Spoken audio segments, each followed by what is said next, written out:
जय हिंद साथियों। आज हम लोग प्राचीन भारत का इतिहास शुरू से स्टार्ट कर रहे हैं और यहाँ पर आपको इतिहास का पूरा प्लेलिस्ट मिलेगा। प्राचीन भारत का इतिहास, उसके बाद फिर मध्यकालीन भारत का इतिहास, उसके बाद फिर आधुनिक भारत का इतिहास। सभी वीडियो का प्लेलिस्ट आपको एकदम सीरियली वे में मिलेगा। आप लोग चिंता किए बिना स्टार्ट करते हैं। इस सब का चिंता नहीं करना आप लोगों को कि पूरा पढ़ाया जाएगा या नहीं। आप लोगों को हर एक वीडियो प्लेलिस्ट में अवेलेबल रहेगा, आप लोगों को आसानी से वीडियो अवेलेबल हो जाएगा। चलिए बिना समय गवाए हुए वीडियो स्टार्ट करते हैं। तो प्राचीन भारत का इतिहास क्या है? प्राचीन भारत का इतिहास और बिहार से भी विशेष रूप से संबंधित है। ऐसा नहीं है कि बिहार से सिर्फ, ये रियल में प्राचीन भारत का इतिहास ही है। इसी को दोस्तों पाषाण काल भी कहा जाता है। प्राचीन भारत का इतिहास में इसका एक पहले वीडियो है जो आपको मिलेगा, उसमें आपको इतिहास का काल विभाजन मिलेगा। ठीक, वो आपको वहाँ से देख लेना है। और उसके आगे आपको इसमें दिखाएगा, उसमें आपको ऐसे दिखाया जाएगा कि ऐतिहासिक काल, आदि ऐतिहासिक काल, फिर प्रागैतिहासिक काल, उसके बाद फिर पाषाण काल, नवपाषाण काल, मध्य पाषाण काल, वो सब यानी कि इतिहास का काल विभाजन पिछले वीडियो में बताया जा चुका है। तो आप लोग पिछले वीडियो देखने के बाद इस वीडियो पर आए तो बेहतर रहेगा। वैसे अगर आप यहाँ से भी स्टार्ट करते हैं तो कोई दिक्कत नहीं है, इस वीडियो के बाद भी आप वो वीडियो कर सकते हैं, प्लेलिस्ट में आपको इजीली अवेलेबल हो जाएगा। तो चलिए स्टार्ट करते हैं। शुरुआत करेंगे पाषाणकालीन संस्कृति। पाषाणकालीन संस्कृति अर्थात ये उस समय की बात हो रही है दोस्तों जब मानव पत्थरों का उपकरण का विशेष रूप से उपयोग करते थे, औजार के रूप में, हथियार के रूप में। उसी काल को बोला जाता है पाषाणकालीन संस्कृति। इसको इंग्लिश में स्टोन एज भी बोला जाता है। देखिए यहाँ पर दिया हुआ भी है कि प्रागैतिहासिक का अर्थ है कि एक ऐसा काल जब मानव ने लिपि का आविष्कार नहीं किया था, अर्थात उन लोगों के पास लिखने के लिए कोई लिपि की उपलब्धता नहीं थी, अर्थात उन लोगों के पास कोई एक विशेष लिपि नहीं था जिसमें कि वो लोग लिखने के लिए कोई चीज़ जान ले। ठीक, उसके बाद इस काल में मानव की कुछ प्रमुख विशेषताएं क्या थी, तो हम लोग इस काल के मानव के बारे में क्या क्या पढ़ेंगे, कुछ प्रमुख विशेषताएं उसको पढ़ेंगे। क्या है प्रमुख विशेषताएं? कि इनके पास कोई साहित्यिक साक्ष्य नहीं थे। क्या थे? इनके पास कोई भी साहित्यिक साक्ष्य नहीं थे। उसके बाद इनके बारे में, अर्थात यानी कि उन लोगों को लिखने के लिए अगर कुछ आ ही नहीं रहा था तो क्या वो साहित्य बनाएगा, क्या वो साहित्य की रचना करेंगे। तो इसीलिए कहता है कि इनके पास कोई भी साहित्यिक साक्ष्य नहीं थी। इनके बारे में जानकारी के लिए पुरातात्विक साक्ष्य महत्वपूर्ण है, अर्थात जो अवशेष अभी मिलते हैं जैसे खंडहर, बहुत सारे मनुष्य की हड्डी, उस समय के कुछ अवशेष, सड़े गले या मृत मनुष्य की हड्डी मिलते हैं, तो उन्हीं के आधार पर हम अनुमान लगा सकते हैं। तो उन्हीं के आधार पर बोला जाता है कि इनके बारे में जानकारी के लिए हमें पुरातात्विक साक्ष्य ही उपलब्ध है। उसके बाद है कि इस समय सभ्यता का कोई निश्चित आधार नहीं था और न ही अस्थायी कृषि की व्यवस्था थी। उन लोगों के पास अर्थव्यवस्था का कोई निश्चित आधार नहीं था, यानी कि उन लोगों को ये नहीं था कि हम कोई विशेष रूप से ही कोई यही काम करेंगे। कोई अर्थव्यवस्था का निश्चित आधार नहीं था, अर्थात उन लोगों का जीवन का एक ही मकसद था कि शिकार करना, भोजन खाना और भोजन को इकट्ठा करना। और अस्थायी कृषि की व्यवस्था भी नहीं थी। ठीक, ताकि वो अपना अनाज उत्पन्न करके या अनाज फसल का उत्पादन करके अपना खाना पीना की व्यवस्था कर सके, ऐसा कुछ नहीं था। कब का बात हो रहा है? पाषाणकालीन संस्कृति का बात हो रहा है। ठीक, और एक बात कहना चाहूँगा आप लोगों को साथियों कि आपको ये जो यहाँ पर इतिहास की विषय इतिहास पढ़ाया जाएगा तो कुछ इस तरीके से पढ़ाया जाएगा कि आपको ये नहीं कि इतिहास रटा दिया जाएगा, मतलब कि सिंधु घाटी सभ्यता का खोज इसने किया था, इतना ईस्वी में किया था, यहाँ से ये मिले हैं, ये मिले हैं। आपको इतिहास की एक वास्तविक पृष्ठभूमि आपके मानस पटल पर उतार दिया जाएगा, अर्थात इतिहास की वास्तविक समझ। जैसे कहानी को आप लोग को कोई कहानी अच्छे से समझाया जाता है, उसी तरीके से इतिहास को यहाँ पर समझाया जाएगा, ताकि आप यहाँ से पढ़ने के बाद आप किसी भी क्वेश्चन को, किसी भी प्रश्न को आसानी से हल कर पाएँ और इतिहास का एक अच्छा समझ आपके दिमाग में बैठे। ये नहीं कि रट लिए फिर पूछे, रट लिए उसका जन्म आ गया स्थान, ऐसा नहीं। इतिहास का जो थ्योरेटिकल टाइप से, यानी कि कहानी के जैसे हम इतिहास को यहाँ पर पढ़ेंगे। इसीलिए आप लोग को चिंता करने की कोई बात नहीं है, बहुत ही अच्छे तरीके से। और हाँ, किसके किसके लिए इम्पोर्टेंट है, विशेष करके ये बिहार दरोगा हो या बिहार पीसीएस हो या कोई भी स्टेट पीसीएस जिसमें कि आपको इतिहास का बहुत अच्छा वेटेज हो, उसमें आपको विशेष रूप से ये काम आएगा। ये नोट्स जो आप देख रहे हैं ये भी खुद एक बीपीएससी का नोट्स है। ये नोट्स आपको जो दिख रहा है ये स्वयं ये नोट्स बीपीएससी का है। इसीलिए आप लोगों को टेंशन लेने की बात नहीं है, आप लोगों को बीपीएससी के नोट से पढ़ा जा रहा है। तो आप समझ सकते हैं अगर आपको बीपीएससी के नोट से पढ़ा जा रहा है, इसमें अगर आप 60 से 70% भी याद रख पाते हैं, तो जो आपको उससे लो लेवल का एग्जाम है उसका प्रश्न आप आसानी से हल कर पाएंगे। इसीलिए विदाउट टेंशन फ्री होकर के आप लोगों को भरोसा करके सभी चीज़ों को ध्यान से देखते जाना है। चलिए नेक्स्ट हमारा है कि निम्न पुरापाषाण काल क्या है। इतिहास का काल विभाजन है ये भी।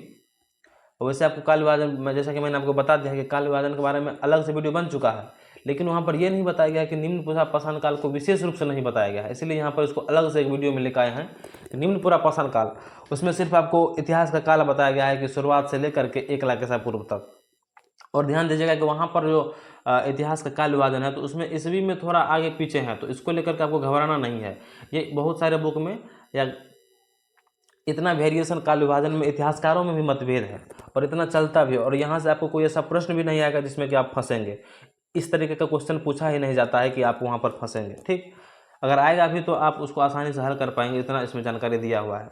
चलिए उसके बाद है कि इस काल में सबसे पहले इस काल में सबसे पहले स्थल सिंधु घाटी की सहायक नदी सोहन नदी के आसपास मिले हैं। तो निम्न पुरापाषाण काल की हम बात कर रहे हैं, तो कह रहा है कि इस काल में सबसे पहले स्थल सिंधु घाटी के सहायक नदी सोहन नदी के आसपास मिले हैं, इसीलिए इसे सोहन संस्कृति भी कहते हैं। अर्थात निम्न पुरापाषाण काल को सोहन संस्कृति भी कहते हैं। और क्या है कि इस संस्कृति में पत्थरों के अलग अलग उपकरण मिलते हैं। क्या मिलते हैं? इस संस्कृति में पत्थरों के अलग अलग उपकरण मिलते हैं, जैसे पेबुल, चौपर, चौपिंग। यहाँ पर चौपिंग लिखा हुआ है, देख लीजिए यहाँ पर ऐसे है चौपिंग। ठीक, ये रहा चौपिंग, यहाँ पर ये चौपिंग लिखा हुआ है। ठीक हाँ, तो जैसे पेबुल, चौपर और चौपिंग इस काल के प्रमुख उपकरण हैं। तो क्या पढ़े निम्न पुरापाषाण काल के बारे में दोस्तों, कि यह सिंधु घाटी के सहायक नदी सोहन नदी के आसपास सबसे पहले मिला, इसलिए इसे सोहन संस्कृति भी कहते हैं। इस संस्कृति में पत्थरों के अलग अलग उपकरण मिलते हैं, जैसे पेबुल, चौपर और चौपिंग।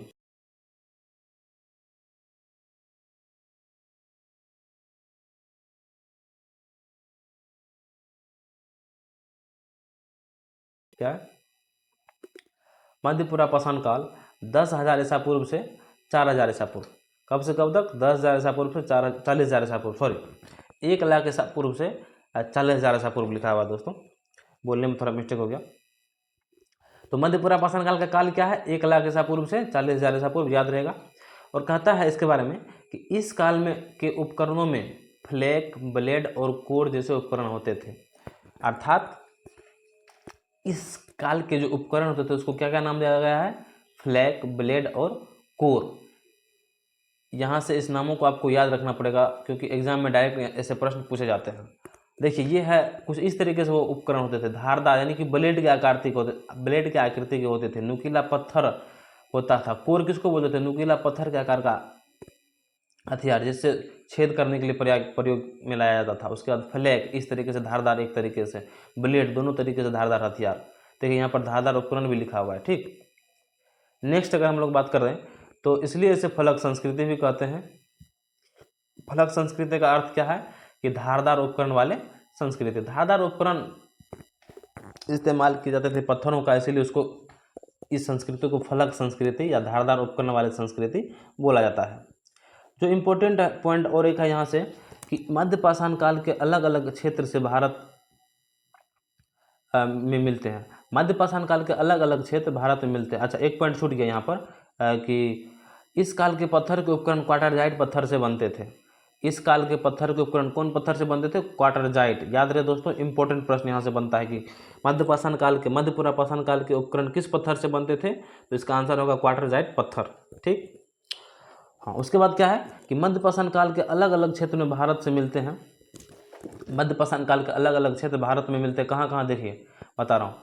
महाराष्ट्र के नेवासा क्षेत्र मध्य पाषाण काल का क्षेत्र है। झारखंड का सिंहभूमि क्षेत्र मध्य पाषाण काल का क्षेत्र है।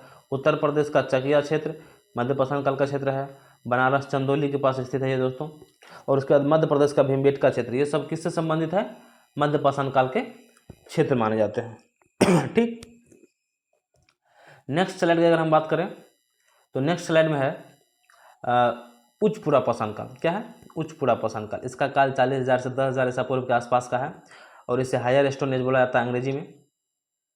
इसकी बात करें तो इस काल में सबसे प्रमुख उपकरण ब्लेड के रूप में प्राप्त होती है। इस काल का सबसे प्रमुख उपकरण क्या है? ब्लेड के रूप में प्राप्त होती है, जिसमें कि दोनों तरफ से धार, इसलिए जिसमें क्या होता है, दोनों तरफ से धार होता है और इसलिए इसे सांस्कृतिक रूप से ब्लेड संस्कृति भी कहा जाता है। देखिए, उस रूप में जो उपकरण होते थे ब्लेड के आकृति का होते थे, तो इसलिए इसका नाम क्या पड़ गया? ब्लेड संस्कृति। कितना नॉर्मल है, कितना आसान है, याद रहेगा। और इसका जो प्रमुख स्थल की बात करें तो सोन घाटी। सोन घाटी कहाँ पड़ता है? मध्य प्रदेश। सिंहभूमि झारखंड, भीमबेटका मध्य प्रदेश, रेणुगुट्टा आंध्र प्रदेश, कर्नूल गुफाएं आंध्र प्रदेश। दोस्तों ये इंपॉर्टेंट या महत्वपूर्ण स्थल है, प्रमुख स्थल है उच्च पुरा पाषाण काल का, जो कि हमें निम्नलिखित जगहों से प्राप्त होते हैं। इसके बाद हम लोग देखेंगे मध्य पाषाण काल। मध्य पाषाण काल हमको नेक्स्ट स्लाइड मिलेगा, तो चलिए नेक्स्ट स्लाइड की तरफ मूव करते हैं। Next slide 5। ठीक, चलिए ये रहा नेक्स्ट स्लाइड हमारा। यहाँ पर क्या है कि मध्य पाषाण काल के पे हम लोग आ चुके हैं। मध्य पाषाण काल का इतिहास कालक्रम क्या है? देखिए, आपको एक बात बताना चाहूँगा, कन्फ्यूज नहीं होना है यहाँ से। देखिए, हम लोग क्या पढ़ रहे थे यहाँ से पाषाण काल का कितने भागों में बटा गया है? निम्न पुरा पाषाण काल पहला, मध्य पुरा पाषाण काल दूसरा और उच्च पुरा पाषाण काल तीसरा। ठीक, और नेक्स्ट क्या है हमारा? मध्य पाषाण काल। पिछले में जो भी था तो पूरा पाषाण था, मध्य पुरा पाषाण, उच्च पुरा पाषाण, निम्न पुरा पाषाण, मध्य पुरा पाषाण और उच्च पुरा पाषाण। लेकिन यहाँ क्या है? मध्य पाषाण, इसमें पूरा नहीं लगा हुआ। ठीक, तो यहाँ रहेगा कि मध्य पाषाण काल है। ठीक, इसका कालक्रम क्या है? 10,000 ईसा पूर्व से 5500 ईसा पूर्व। क्या है? 10,000 ईसा पूर्व से 5500 ईसा पूर्व, याद रहेगा।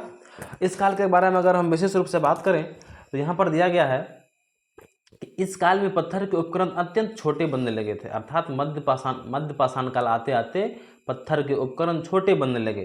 ठीक, इसलिए इसे माइक्रोलिथ भी कहा जाता है। माइक्रो का अर्थ होता है दोस्तों छोटा। तो क्या बोलेंगे कि इस काल के उपकरण अत्यंत छोटे बनने लगे, इसलिए इसे क्या बोलते हैं? माइक्रोलिथ भी कहा जाता है और इसको माइक्रोलिथ एज भी बोलते हैं। ठीक, और कहता है कि ऐसे उपकरणों की सबसे पहले खोज विंध्य क्षेत्र से हुई। ऐसे उपकरण का खोज सबसे पहले कहाँ हुआ? विंध्य क्षेत्र से हुई, जिसे C.L. कार्लाइल के द्वारा खोजा गया। किसके द्वारा खोजा गया? C.L. कार्लाइल के द्वारा, याद रहेगा। नेक्स्ट है हमारा कि इस चरण का अगर प्रमुख क्षेत्र की बात करें तो अलग अलग स्थानों पर देखने के लिए मिलता है, जैसे कृष्णा घाटी जो कि कर्नाटक में स्थित है, बेतवा घाटी और सोन घाटी मध्य प्रदेश में स्थित है, याद रहेगा। चलिए नेक्स्ट क्या है? और नेवासा क्षेत्र महाराष्ट्र। नेवासा क्षेत्र कहाँ से? महाराष्ट्र से। ये भी मध्य पाषाण काल के एक महत्वपूर्ण स्थान है। उसके बाद नेक्स्ट पॉइंट है कि आदमगढ़ जो कि MP में पड़ता है और बागौर जो कि राजस्थान में पड़ता है, इन दोनों स्थानों से पशुपालन के सबसे पहले साक्ष्य मिलते हैं। अर्थात पशुपालन का सबसे पहला साक्ष्य कहाँ से? आदमगढ़ मध्य प्रदेश और बागौर राजस्थान से मिलते हैं। इसी काल में सबसे पहले मानव ने कुत्ते को अपना पालतू जानवर बनाया। अर्थात कुत्ते को अपना पालतू जानवर मानव ने किस काल में बनाया? तो मध्य पाषाण काल में। ठीक, और ऐसे भी इस प्रश्न को पूछा जाता है कि मध्य पाषाण काल में मानव ने सबसे पहले किस जानवर को पालतू बनाया? तो इस यहाँ पर क्या हो जाएगा? कुत्ता। ठीक, चलिए नेक्स्ट स्लाइड में देखते हैं क्या है। नेक्स्ट स्लाइड में है कि मानव अस्थि पंजर का पहला साक्ष्य। मानव अस्थि पंजर का तात्पर्य यहाँ पर यह है कि मानव का अवशेष, मानव को जो दफनाने के बाद उसका तो मांस खत्म हो जाता है, लेकिन जो उसका हड्डियाँ होती है वो बचे हुए रहता है। तो मानव अस्थि पंजर का पहला साक्ष्य उत्तर प्रदेश के सराय नाहर राय एक जगह है उत्तर प्रदेश के प्रतापगढ़ के पास ये अवस्थित है और महदहा से प्राप्त होता है। कहाँ से? उत्तर प्रदेश के सराय नाहर राय एवं महदहा से प्राप्त होता है। कई बार ऐसे प्रश्न एग्जाम में पूछे जाते हैं वन लाइनर के रूप में, ऑब्जेक्टिव टाइप। ठीक, उसके बाद है कि राजस्थान के सांभर झील के आसपास के निक्षेपों या अवशेषों से। राजस्थान का एक जगह है सांभर झील के आसपास, जहाँ के निक्षेपों या अवशेष से हमें विश्व का सबसे पहले वृक्षारोपण का साक्ष्य मिलता है। ये भी एक इम्पोर्टेंट प्रश्न यहाँ से बनता है कि विश्व का सबसे प्राचीनतम वृक्षारोपण का साक्ष्य कहाँ से? तो राजस्थान से। कहाँ से? राजस्थान से, याद रहेगा। चलिए नेक्स्ट स्लाइड की ओर बढ़ते हैं। एक सेकेंड।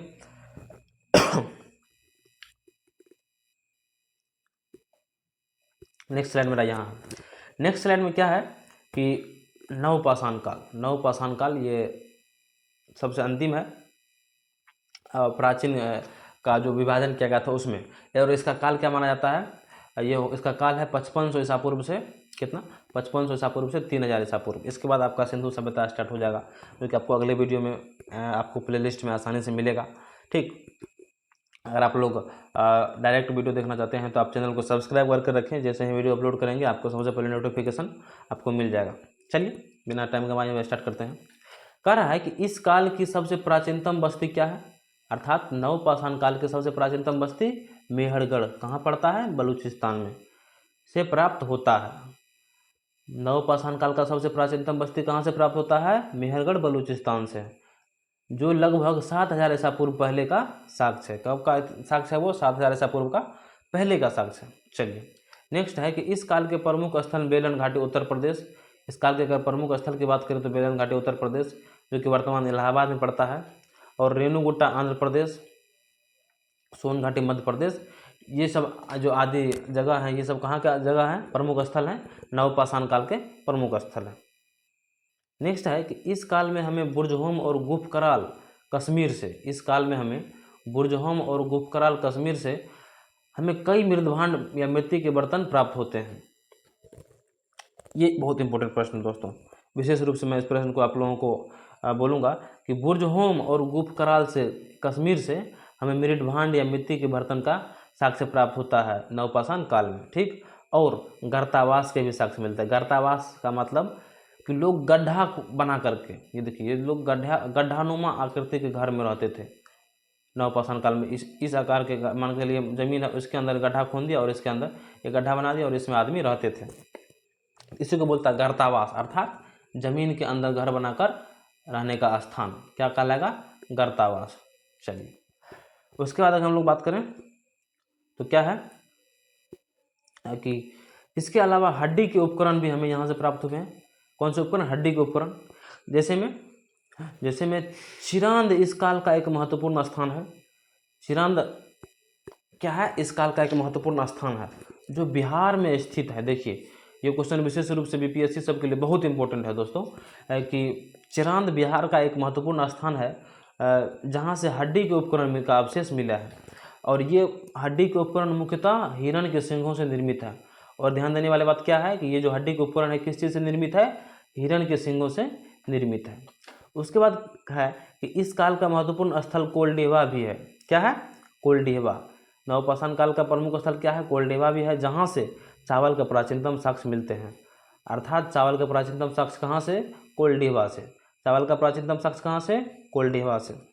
नेक्स्ट क्या हमारा, नेक्स्ट है कि लहुरा देव प्राचीनतम कृषि का साक्ष्य संत कबीर नगर उत्तर प्रदेश से मिलता है। लहुरा देव कहाँ स्थित है, संत कबीर नगर उत्तर प्रदेश में स्थित है, जिसका इतिहास 8000 से 7000 ईसा पूर्व के आसपास का है। इन सब चीज़ों की जानकारी हमें नवपाषाण काल से मिलती है। चलिए नेक्स्ट स्लाइड की बात करें, एक इम्पोर्टेंट पॉइंट यहाँ भी है कि यह अपने पीछे के काल, किसके बारे में बात हो रहा है, नवपाषाण काल के बारे में। यह अपने पीछे के काल की तुलना में अधिक विकसित था। इससे पहले जितने भी काल थे उससे अधिक, सबसे अधिक विकसित कौन है, नवपाषाण काल। आप लोग इसको आधुनिक तौर पर लेटेस्ट भी बोल सकते हैं। पीछे के जितने भी सीरीज थे उस सभी सीरीज में ये सबसे लेटेस्ट है। ठीक, जैसे आप लोग देखते होंगे आजकल जो मार्केट में एकदम आईफोन आएगा, वो आपका जो पुराना आईफोन 15 है, मान के लीजिए आपको आईफोन 15 है, एप्पल का मोबाइल है आईफोन 15, अब आपको मार्केट में मिल रहा है आईफोन 16। तो ये आईफोन 16 आपका ये लेटेस्ट हो गया और ये ओल्ड हो गया।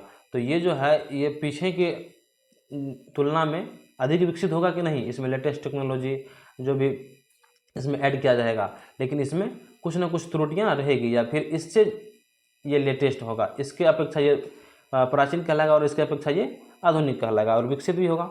चलिए उम्मीद करता हूँ आपको समझ में आया होगा। चलिए नेक्स्ट है कि इस समय क्या है, इस समय मानव केवल खाद्य पदार्थों का उपभोक्ता ही नहीं बल्कि उत्पादक भी बन गया था। अर्थात इस समय के लोग सिर्फ खाद्य पदार्थ को खाते ही नहीं थे, उसको उत्पादन भी करने लगे। देखिए आपको नवपाषाण काल आते आते मानव खाद्य पदार्थ का उत्पादन भी करने लगा है, और इस समय मानव खेती और पशुपालन से भी भली प्रकार परिचित हो चुका है।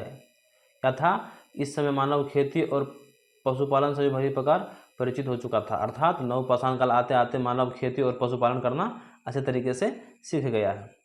चलिए नेक्स्ट स्लाइड में क्या है?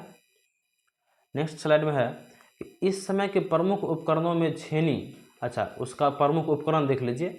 इस समय के प्रमुख उपकरणों में छेनी, खुरपी, कुदाल, हंसुआ, हथौड़ा, कुल्हाड़ी। देखिए ये नवपाषाण काल से ही आ रहा है, जो कि आपको वर्तमान में भी देखने को मिलेगा। ठीक, तो चलिए ये रहा हमारा नवपाषाण काल की बात।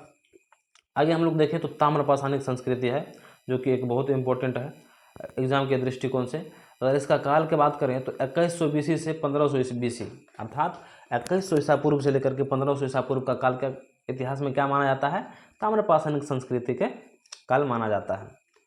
इसके बारे में अगर हम बात करें तो यहाँ पर आपको देखने को मिलेगा कि इस काल में मानव पत्थर के साथ तांबे के औजारों का प्रयोग करने लगे थे, अर्थात तांबा का उपयोग का प्रचलन, धातु का प्रचलन अब शुरू हो गया, इसलिए इसे ताम्रपाषाण काल कहते हैं। तांबे का उपयोग करता है इसलिए इसको क्या बोलते हैं? ताम्रपाषाण काल। ठीक, याद रहेगा कि ताम्रपाषाणिक संस्कृति का नाम ताम्रपाषाण क्यों पड़ा? क्योंकि यहाँ के लोग तांबा का उपयोग करते हैं, इस चीज़ का, तांबे का, इसलिए इसका नाम क्या पड़ा? ताम्रपाषाणिक काल। यहाँ की संस्कृतियाँ ग्रामीण थी। क्या थी यहाँ की संस्कृतियाँ? ग्रामीण। और यहाँ के प्रमुख स्थल निम्नलिखित हैं। क्या है प्रमुख स्थल? एक बार देखें, सरसरी निगाहों में देखते हैं प्रमुख स्थल। आहार संस्कृति। आहार संस्कृति की बात करें तो ये बनास नदी राजस्थान में पड़ता है, और कहता है कि कहता है आहार को आहार संस्कृति को ताम्रवती भी कहा जाता है। क्या कहता है? ताम्रवती, क्योंकि यहाँ पर बड़े पैमाने पर तांबे का उपकरण प्राप्त हुए हैं। समझ गए होंगे कि ताम्रवती क्यों कहता है। आहार संस्कृति जो हमारा बनास नदी राजस्थान में स्थित है, इसको ताम्रवती कहा जाता है। क्यों कहा जाता है? क्योंकि बड़े पैमाने पर तांबे का उपकरण यहाँ से प्राप्त हुए हैं, इसीलिए इसको आहार संस्कृति को ताम्रवती संस्कृति कहा जाता है।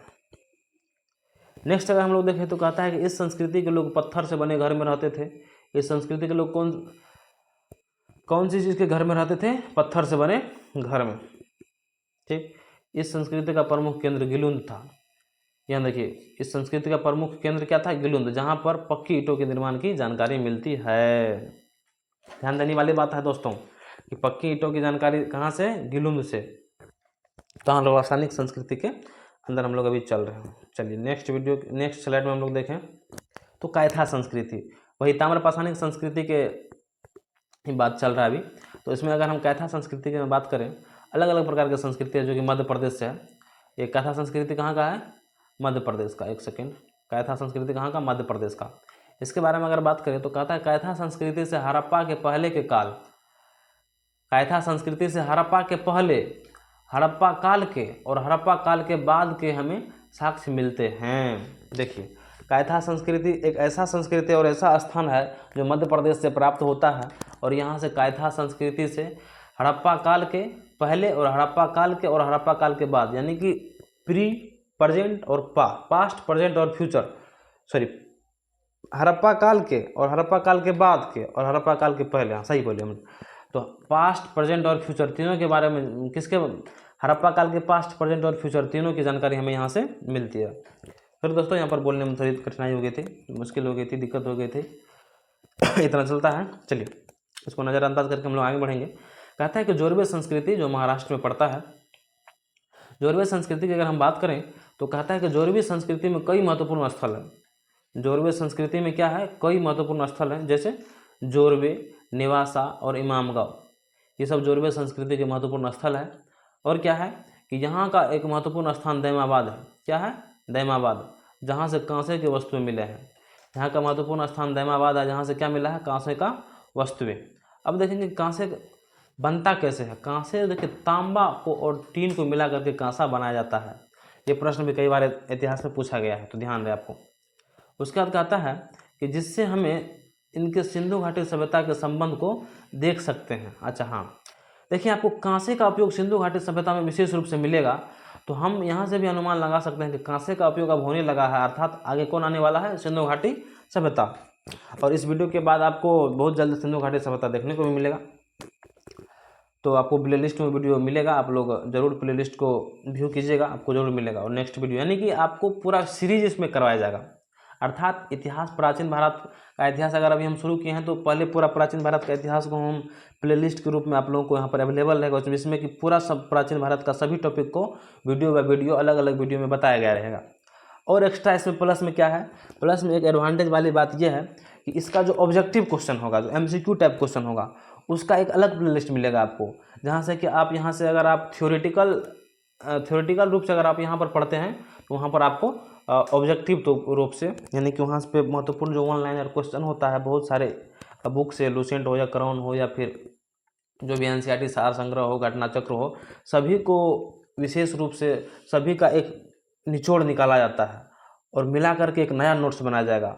और फिर वहाँ से आपको ऑब्जेक्टिव टाइप या वन लाइनर क्वेश्चन करवाया जाएगा, जो कि एग्जाम के दृष्टिकोण से, प्री एग्जाम के दृष्टिकोण से, अगर आप स्टेट PCS या कोई भी PCS का एग्जाम देते हैं तो उसमें प्री एग्जाम के लिए, और अगर आप दरोगा के लिए देते हैं तो ऑब्जेक्टिव ग्रुप के लिए बहुत महत्वपूर्ण रहेगा आपको। तो आपको क्या करना है, यहाँ प्लेलिस्ट से आपको सब्जेक्टिव टाइप, यानी कि पहले यहाँ से आपको कहानी पढ़ना है, ठीक, और वहाँ से उसका प्रश्न उत्तर बनाना है, याद करना है, हल करना है, प्रैक्टिस करना है, जिससे कि आपको इतिहास में कोई दिक्कत नहीं रहेगा, आप इतिहास के मास्टर बन जाएंगे। ठीक, चलिए नेक्स्ट वीडियो की बात करें हम, सॉरी नेक्स्ट वीडियो बोलने का आदत है हमको, नेक्स्ट स्लाइड की बात करें तो कहता है कि इमाम गांव से, क्या है कि इमाम गांव से, एक सेकेंड, इमाम गांव से इस संस्कृति के कई साक्ष्य हमें मिलते हैं। इमाम गांव से भी हमें इस संस्कृति के साक्ष्य मिल रही है। कौन सी संस्कृति है दोस्तों? संस्कृति का नाम है आपका जोरवे संस्कृति, और इसकी जानकारी कहाँ से मिल रही है? इमाम गांव से। ठीक, जैसे किलाबंद बस्ती, क्या मिलता है वहाँ से? किलाबंद बस्ती, अर्थात बस्ती जो मिल रहा है वो किला के द्वारा बंद है। और इसके अलावा रथ चलाते हुए मनुष्यों की मूर्तियाँ भी यहाँ से प्राप्त होती है। हाथी, गेंडा आदि जानवरों की भी जानकारी यहाँ से प्राप्त होती है। तो ये रहा हमारा कौन सा संस्कृति? जोरवे संस्कृति की बात। चलिए अब हम लोग देखेंगे महापाषाणिक संस्कृति। महापाषाणिक संस्कृति से भी बहुत बार प्रश्न पूछे गए हैं। तो इसका इतिहास लगभग 2300 ईसा पूर्व से 1000 ईसा पूर्व माना जाता है, जो कि आपको सिंधु घाटी सभ्यता के काल से मैच कर रहा है, यानी कि ओवरलैपिंग कर रहा है, मैच कर रहा है। आपको 2300 या 2550 ईसा पूर्व के आसपास, या 2350 ईसा पूर्व से 1750 ईसा पूर्व के आसपास का काल आपको सिंधु घाटी सभ्यता का काल होता है, जो कि इसी से आपको उसके समकालीन आप इसको देख सकते हैं। तो उसी समय में कुछ ऐसे संस्कृति थे जिससे कि महापाषाणिक संस्कृति कहा जाता था। तो देखिए क्यों कहा जाता था महापाषाणिक संस्कृति, उससे पीछे भी एक कारण है। कह रहा है कि दक्षिण भारत में एवं पूर्वोत्तर तथा कश्मीर में महापाषाणिक संस्कृति के हमें साक्ष्य मिलते हैं। कहाँ कहाँ से? दक्षिण भारत में, पूर्वोत्तर तथा कश्मीर से हमें महापाषाणिक संस्कृति के प्रमाण मिलते हैं। ये संस्कृति नवपाषाण काल के समापन के बाद हमें दिखाई देता है। नवपाषाण काल के समापन के बाद हमें यह संस्कृति दिखाई देता है, क्योंकि आप लोग कालक्रम के अनुसार ही इसको अनुमान लगा सकते हैं। और क्या है कि इसे महापाषाणिक संस्कृति इसलिए कहा जाता है क्योंकि जब मानव को दफनाया जाता था, देखिए महापाषाणिक संस्कृति इसको क्यों कहा जाता है उसके बाद यहाँ पर किया गया है कि इसे महापाषाणिक संस्कृति इसलिए कहा जाता है क्योंकि जब मानव को दफना दिया जाता था, या फिर मानव का शव को अगर दफनाया जाता था तो उसकी कब्र के चारों ओर बड़े बड़े पत्थरों से घेर दिया जाता था। कब्र को उसको कौन चीज़ से घेर दिया जाता था? बड़े बड़े पत्थरों से। इसके साथ साथ उसके उपयोग की बहुत सारी वस्तुएं भी दफनाई जाती थी उनके साथ, और लोहे के औजार, पत्थर के औजार और सोने के गहने आदि सब के साथ दफना दिया जाता था और बड़े बड़े पत्थरों से घेर दिया जाता था। इसीलिए इसको क्या बोलते हैं? महापाषाणिक संस्कृति। महा मतलब बड़ा, पाषाणिक मतलब पत्थर, तो महापाषाणिक संस्कृति इसलिए कहा जाता है। उम्मीद करता हूँ कि आपको अच्छे समझ में आया होगा। चलिए नेक्स्ट अगर हम लोग देखें, नेक्स्ट है कि महापाषाणिक या पाषाणकालीन चित्रकला। पाषाणकालीन चित्रकला की अगर हम बात करें तो यहाँ पे हम लोग देख सकते हैं कि पाषाणकालीन चित्रकला के साक्ष्य हमें उच्चपुरा पाषाण काल से मिलते हैं। कहाँ से? उच्चपुरा पाषाण काल से मिलते हैं। इस समय के प्रमुख क्षेत्र मध्य प्रदेश के भीमबेटका, ध्यान दीजिएगा, मध्य प्रदेश का भीमबेटका बहुत इम्पोर्टेंट पॉइंट है कि यहाँ से कई बार प्रश्न बनते हैं। कह रहा है कि पाषाणकालीन चित्रकला के साक्ष्य के अगर बार हम बात करें तो उच्च पूरा पाषाण काल से मिलते हैं। इस समय के प्रमुख क्षेत्र मध्य प्रदेश का भीमबेटका की जो गुफाएं हैं, आप अगर अभी भी वहाँ जाएंगे तो आपको बहुत सारी चित्रकला वहाँ पर देखने मिलेगा। और उत्तर प्रदेश के मिर्ज़ापुर के आसपास का जो क्षेत्र है महाराष्ट्र में, वो और आसपास के क्षेत्र एवं महाराष्ट्र के पटने से भी मिलता है। महाराष्ट्र का पटने भी एक ऐतिहासिक जगह है।